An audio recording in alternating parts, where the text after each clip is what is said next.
Gedərsən canımda sağalmaz yerim. Demiştim gedərsən həsrətin gəmin.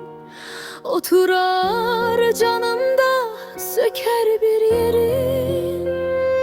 Səni həyatımdan aparan qatar sənin həsrətini apara bilməz. Demiştim gün gələr Tanrı özü də səni həyatıma qaytara bilməz. Demiştim inanma bu sabahlara, gecəsi hicrandır, gecəsi həsrət.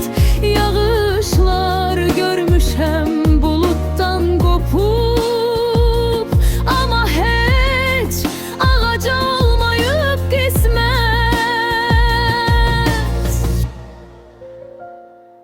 Demiştim özünə öyrətməmələri, gedərsən evimi həsrətini yıxar. Yarım can qalaram bu yollar üstə. Nə yaram sağalar, nə canım çıxar.